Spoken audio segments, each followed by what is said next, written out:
Hey guys, it is my birthday and I am just coming through to share with you guys as I was sitting back and reflecting on the entire year.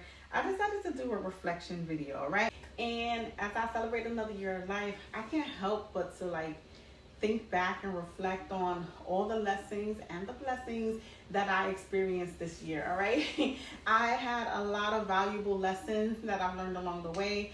So join me as I share with you guys the profound wisdom that I was bestowed upon this year, okay? My skin is glowing, my energy is flowing, confidence growing, glow up is loading. When I look in the mirror, So first and foremost, the first thing that I learned this year that I wanted to reflect upon was perseverance, all right? Life threw a lot of unexpected challenges my way, and honestly, half of them, I don't even know how I could have made it through.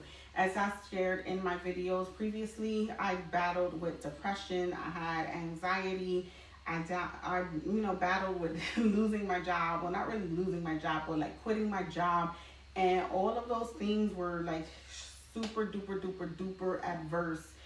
But I handled those adversities head on, right? I stayed leveled up in my prayer. I really got into focusing on being a better me and persevering. I was determined not to quit at anything.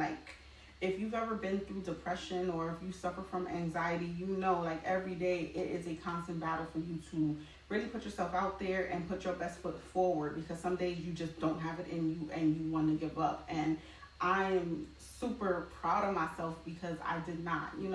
You can just throw your hands up and throw in a towel and say, you know what, I give up, that's it. But I refuse. So I'm happy that where I am today is not where I was a year ago. And that's something that made me stronger than ever. And I feel like I emerged tougher and I can literally do anything. So I'm ecstatic for that blessing that I was bestowed. All right. So the next thing that I discovered was significant for me was prioritizing my self-care. Now, y'all heard me talk about self-care all the time on this channel. Typically in the past, self-care was a thing that I may have done sometimes, but it was sporadic because I had mom guilt, right? I had to make sure little baby, little BB, little CC, little daddy had everything that they needed, yet I was putting myself on the back burner. This year, I ain't do none of that, all right? I put myself first and really recognize that it's not being selfish, because I still handle everybody else and all of my responsibilities, but I'm important too. So I had to put myself out there and give myself some grace. Also, self-care to me was maintaining my mental and my physical. So I know that I'm a person who I cannot come home from work and say, oh, I'm going to work out or I'm going to meditate and do all this other stuff. I'm a person who has to get it done first thing in the morning because that is just me. So I know 4:45 when my alarm clock goes off, I kneel at the side of my bed, I say my prayers, thank God for another day of life. Then I get dressed. Then I start going downstairs, stay at home mom life, if you know, you know. And I'm cooking breakfast, I'm packing lunches, I'm making sure everybody's cool, I'm making sure the house is nice and warm and toasty. Then I go upstairs, wake up the kids, get my whole morning routine going. After I drop them off at school and send them on the school bus, it's time for me to go do my walk. So a walk in nature is essential for me for self-care. It clears my mind, it keeps me going, and honestly, it helps keep my weight the way I need it to be, okay? So I make sure I go. I know that 3 full laps around my park gives me 9 miles. So the lowest I do is 3 miles, and that's if I'm in a rush and I have something to do or I have to film and make sure I want to get through my stuff for the day. But self-care is a non-negotiable. I'm going to get it done because that is something that this year also taught me to embrace change, all right? Life is always changing and we cannot control it. I used to be a control freak. I wanted to know exactly what was happening, when it was happening, how it was going to happen, every little nitty gritty. And it's honestly extremely frustrating. That was the source of my anxiety because I always wanted to control every single thing. And if I couldn't, because it's inevitable for you to control every little thing, I would have these little breakdowns. So honestly, learning to just let go and resist the inevitable, resist change, because embracing it was so much more easier. And I'm not 100%, done with this.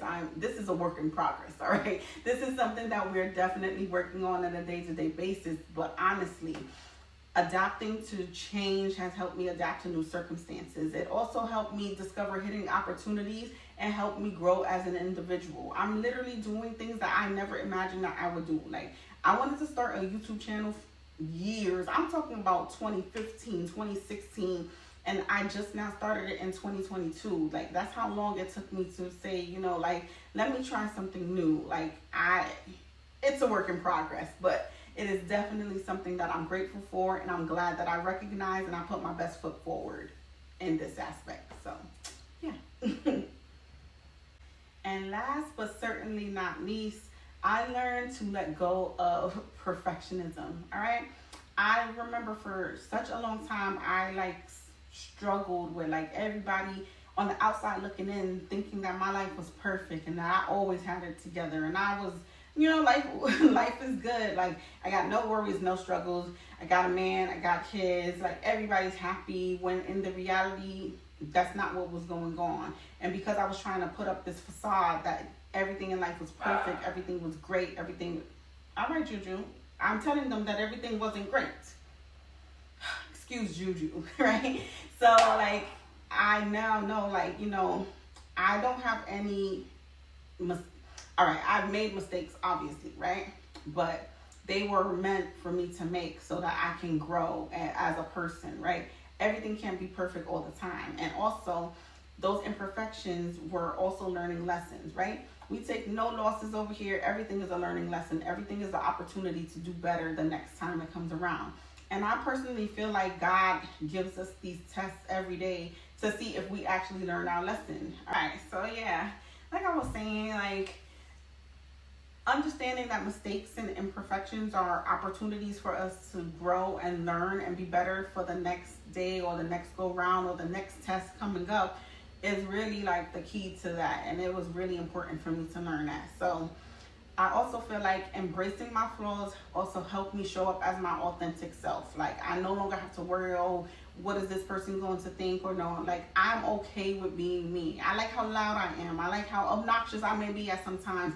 I like how nurturing I am also, but I'm also a giving person. I have good energy, and if I gotta hype myself up and be my own hype man, it's so be it, because I am that girl. I am it, and nobody can tell me different. And it took me a very long time to get to this space. So what they say, it is what it is. I am so happy that you guys came and checked out my video. If you like this content, let me know in the comments what you guys think. What other reflection pieces, or if you would like to see me reflect more, maybe on a weekly basis or something like that, kind of do a vlog type situation, let me know in the comments. Also, make sure that you are subscribed if you're not already.